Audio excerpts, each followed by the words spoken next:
The 1970s should have been a golden era for British motoring. The roads were full of ambition, the factories were still humming, and Britain truly believed it could compete with the rest of the world. But beneath the polished surface, something was quietly rotting. Industrial disputes tore production apart. Quality control became almost mythical. And the cars that rolled out of British factories during that troubled decade would haunt engineers, embarrass manufacturers, and break the hearts of thousands of loyal buyers who deserved better. Today on Britain Rewind we are counting down 10 of the most disappointing British cars of the 1970s. Let's get into it. Number 10. Vauxhall Chevette. When Vauxhall launched the Chevette in 1975, there was genuine hope attached to it. Britain needed a reliable, affordable small car to push back against the tide of European imports flooding British showrooms. The Chevette looked modest but purposeful. It seemed like a sensible answer. And for just a moment, buyers allowed themselves to believe Vauxhall had got it right. But the reality arrived quickly and without ceremony. The Chevette's engineering felt like a compromise from the very start. Its rear-wheel drive layout, in an era when front-wheel drive rivals were redefining what a small car could feel like, made it seem immediately old-fashioned. Performance was underwhelming. The interior felt thin. And the driving experience inspired precisely no one. Owners didn't hate it. They endured it. Which, in a strange way, is its own kind of tragedy. It sold well enough to survive, and that survival only proves how low expectations had already fallen. Further down this list, the damage gets worse. Number 9. Hillman Avenger. Chrysler's British division launched the Hillman Avenger in 1970 with quiet confidence. After years of producing unremarkable cars under the Roots Group banner, Chrysler UK genuinely believed the Avenger could restore pride and market share. It was a conventional family saloon, practical, affordable, and designed with everyday British life in mind. Early reviews were cautiously optimistic. Showroom traffic looked promising. But the optimism didn't survive long. The Avenger was simply ordinary in a period when ordinary was no longer enough. Its 1.3 and 1.5-litre engines offered acceptable but uninspiring performance, and the body suffered corrosion problems that became impossible to ignore. British families who had saved carefully to buy one found themselves watching rust creep across the wheel arches far sooner than anyone expected. The Avenger became a symbol of missed potential. Chrysler UK tried repeatedly to improve it, but the car never escaped its reputation. Coming up next, the expectations get even higher, and the fall even harder. Number 8. Jensen Healey.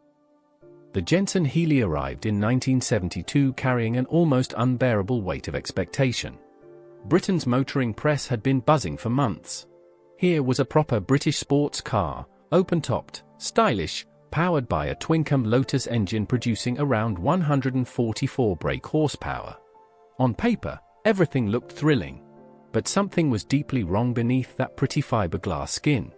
The Lotus 907 engine Jensen had staked their reputation on was catastrophically unreliable. It leaked oil. It overheated. Timing chains stretched at alarming rates. Early owners reported breakdowns with a frequency that bordered on humiliating. Jensen scrambled to fix the problems, but the damage was spreading through the market like a slow fire. American import customers grew furious. Sales collapsed. By the time Jensen resolved many of the engine's worst issues, it was already too late. The company never recovered. The Jensen Healey remains a haunting lesson in how ambition, without reliability, destroys everything. What comes next on this list is harder to forgive. Number 7. Reliant Robin. The Reliant Robin launched in 1973 as something genuinely peculiar, a three-wheeled fiberglass microcar built in Tamworth, powered by an 848 cubic centimeters engine and legally classified as a motorcycle. That curious status meant drivers only needed a motorcycle license to operate one, giving Reliant access to a market nobody else was targeting. Sales were modest but real. The problem was physics. One wheel at the front, two at the rear. It sounds harmless enough until you understand what that layout does at speed through a corner. The Robin's tipping tendency became legendary. Roundabouts required a kind of ceremonial caution that no car should demand of its driver. Rollovers were not occasional accidents; for many owners they were a genuine daily risk. The Robin sold because it was affordable and accessible. But accessibility without safety is its own kind of failure. And compared to what this list holds ahead, the Robin's damage was almost intimate. The next car wounded something far bigger. Number 6. Morris Marina. British Leyland unveiled the Morris Marina in 1971 with ambition that history would quickly render painful. This was a car designed to compete directly with the Ford Cortina, Britain's best-selling family saloon. British Leyland needed a winner, and they threw serious marketing muscle behind the Marina, filling showrooms across the country. Buyers arrived and purchased. And then the problems began. The Marina's underpinnings were borrowed from the older Morris Minor, giving it a dated, unsophisticated feel that the Cortina exposed relentlessly. Handling was heavy and imprecise. The steering had a vague, disconnected quality that discouraged any enthusiasm whatsoever. Build quality ranged from adequate to genuinely alarming, with reports of poor panel fit, persistent rust, and mechanical gremlins appearing embarrassingly early. The press grew openly scornful. Buyers who had chosen the Marina over a Cortina began quietly wondering if they had made a terrible mistake. They often had. And the stories waiting ahead on this list are even harder to forgive. Number 5. Triumph Stag. The Triumph Stag arrived in 1970 as the car that should have made Britain's heart sing. It was stunning, a 3.0-litre V8 Grand Tourer with a distinctive T-bar roll hoop, the kind of car that made strangers stop and stare. Triumph had designed something genuinely beautiful, and the motoring world responded with excitement. Then came the engine. The Stag's V8 was created by joining two Triumph slant-4 engines, a decision that would haunt the car throughout its production life. Overheating was chronic. Timing chains failed. Water pumps surrendered without warning. The engine warped and cracked, tormenting owners who had paid serious money for effortless grand touring. Triumph was aware of the problems. Engineers raised concerns internally. And still the cars left the factory with the same fundamental flaws. Owners flooded dealerships. The press turned cold. What was once called Britain's answer to the Mercedes SL became a cautionary tale about beauty destroyed by poor engineering. The next car cuts deeper. Number 4. Leyland Princess. When British Leyland launched the Princess in 1975, it looked like something genuinely different. Harris Mann's bold wedge design stopped people in the street. Here was a car that looked like the future. And for a moment, it seemed British Leyland had finally found a direction worth following. The Princess used hydrogas suspension, an interconnected system promising a magic carpet ride.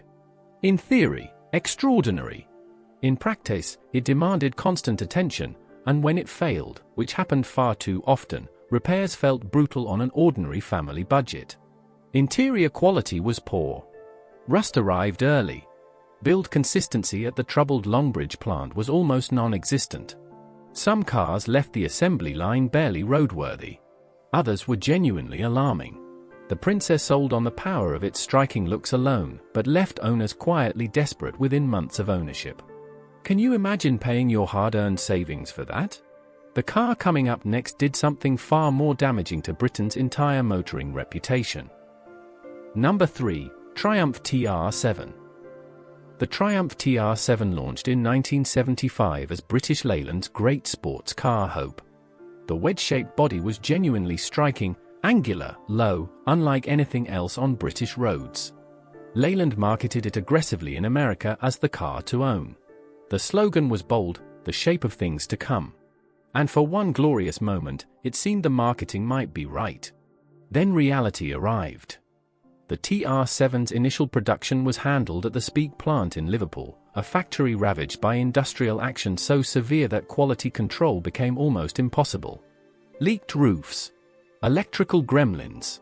Panel gaps that let the rain inside. Early cars were so unreliable that American dealers threatened to drop them entirely. Leyland eventually moved production to Canley, then Solihull, but the damage was already irreversible. Britain's great sports car hope had become a symbol of industrial chaos and broken promises.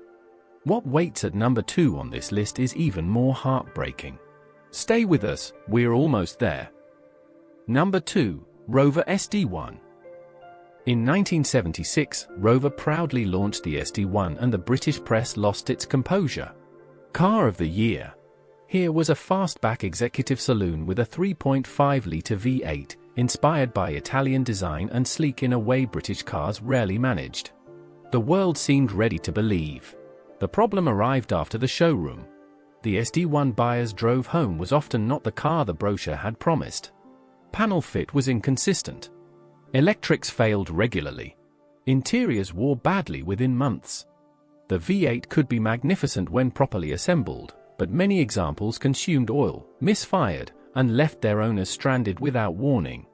Rover's Solihull plant was plagued by the same industrial chaos disrupting British Leyland across the decade.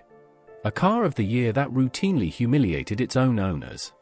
That contrast between expectation and reality is almost too painful to articulate.